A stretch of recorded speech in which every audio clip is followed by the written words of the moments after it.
much. Now, recently you did an interview on Sinbad's show. Way Black Wind. Yeah, Way Black Wind. He had you on there talking about what you've done. Yeah. I mean, now it seems like it's happening a lot, talking about what I've done, maybe, and it's stirring up memories, stirring up stuff. But to be a part of this tapestry, what an honor to be a part of the tapestry of show business today, Yeah. And show business yesterday. Yeah.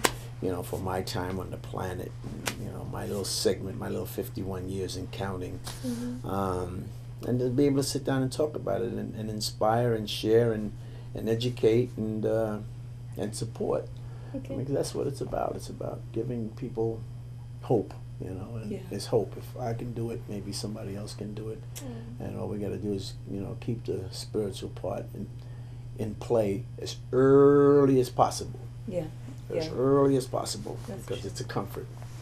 Two things that Bob Coleman will choke me if I don't ask you about Cornbread Earl. Is it what is it? Cornbread Earl and me. Cornbread Earl and me. Lawrence Fishburne's one of Lawrence Fishburne's first movies. Yeah. Before he did Apocalypse Now. And there was a guy who played with the Los Angeles Lakers. Let's see. Jamal Wilkes. Okay. And his name was Keith Wilkes. Okay. When he played with Rick, the redhead, the big redhead, Bill Walton. Okay. Bill Walton, with in the John Wooden era, and Kareem. They're all teammates, and Yeah.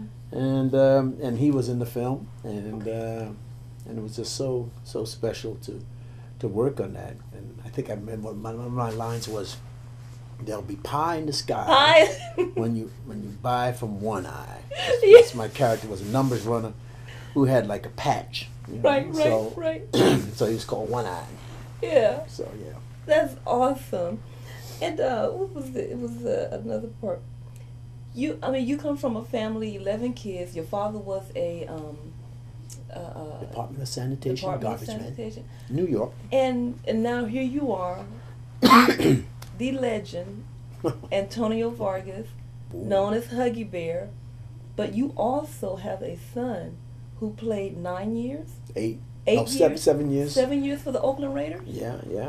I mean, and he was called Young Hug, and anytime they talked about him on the football field, they said, "Did you know his dad is Huggy Bear?"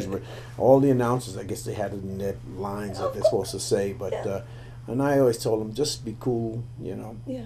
That's part of your legacy, and not only are you a good football player and a good young man, but you also have a father who's done some things, and you just keep doing what you do, and you're going to take this name, and get your shoulders strong, and for yours, and so we have a great relationship with all my kids, and he's real cool, and hopefully he's going to get in here and see this play before we close in the next couple of 12 days. Okay. So we're hopeful of that.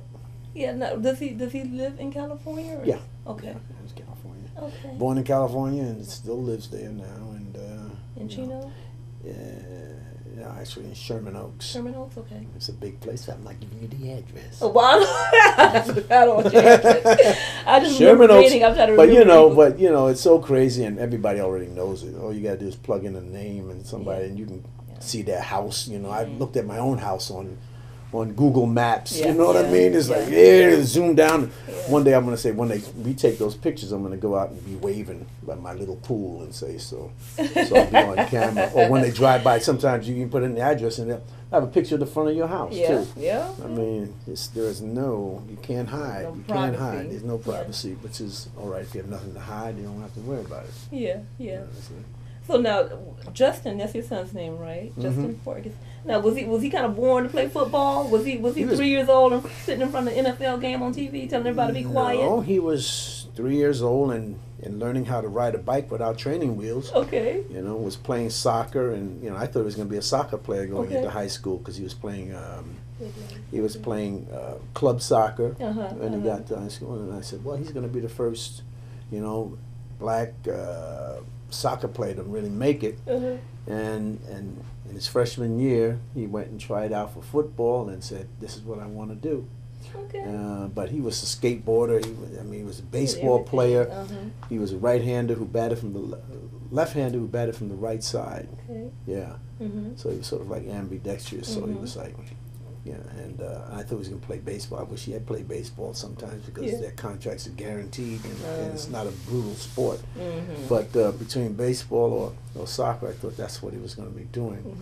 But he found football and the same age that I found acting. He was 14 when he found football, and I was 14. In fact, that number plays a lot in a lot of people that I met because of transition. You find what you really kind of love at that age, and sometimes it becomes a dream deferred because you don't really get to it. But those who can pursue it and stick with it and go down, get that experience in something that they really care about, that's you're very fortunate. So he's been fortunate, and I've been fortunate to to be a better father every year, and so it's cool. Wow, you just the things that you've done is astounding. So we're gonna have to do part 2. I mean, hey, I'm not going anywhere. I can come to Vegas and do part 2 if you that'll work too. But wow, Safari Song, is that the name of the production you're? I was involved with some. Again, here is one of those stories. My old high school buddy of mine knew this lady who in New York, who had a dream and a story that was either a story about a butterfly that that leads a moth that becomes a butterfly or thinks it's a butterfly and leads a migration of monarch butterflies on a journey through the swamps, from the swamps all the way to Canada and back, and they didn't know what to do with this material, so they flew to Vegas.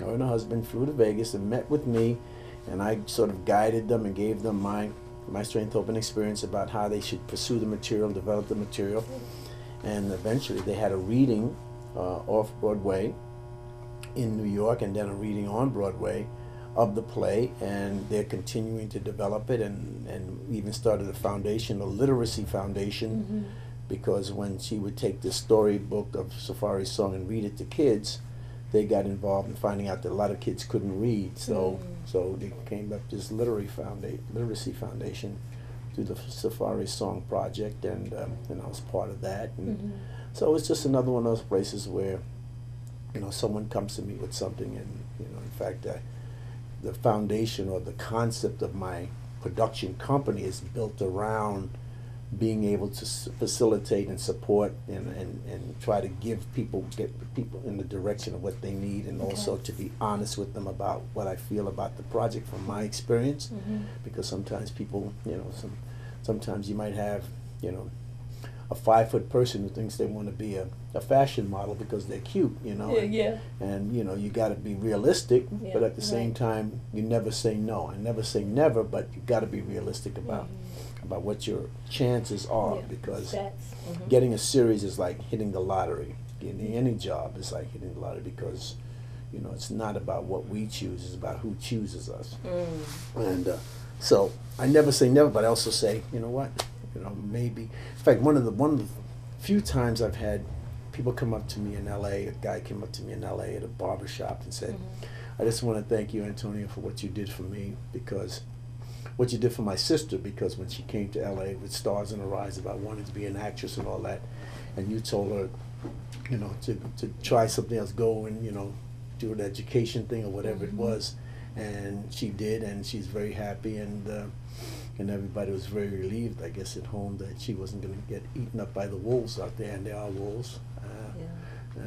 And a couple of other times when I've gotten a job, and the guy said, well, you know what, I wanted you for this job because you gave me some, you gave me some inspiration or, support, when I wanted to be a writer and all this other stuff. So it comes back to you. That's what I said, it's in the spiritual bank account, and I try to make deposits as much as I can, because you never know when you're going to need that.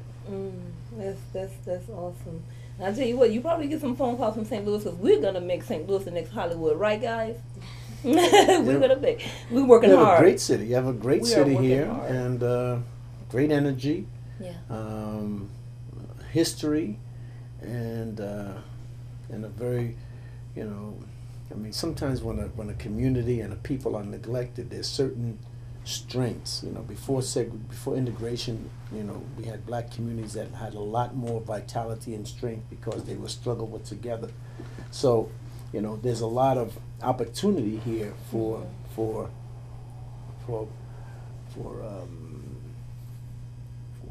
people of color to gain strength, and that's partly why I'm here also, and that's why I think the St. Louis Black Rep Theater is so important in the matrix of the cultural life of St. Louis.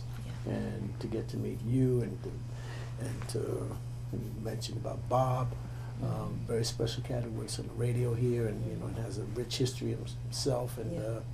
And then a friend of mine that I worked with before in L.A., you know, Roland, and it's just, I mean, there's 6 degrees of separation becomes like 1 or 2 degrees at some point, Yeah. you know, because if you stand still long enough and you say that, you know what, you know, I have right now, because of my years in the business, I'm in a sense, I've taken my hands off the wheel and knowing that my life drives itself, particularly if it's spiritually motivated.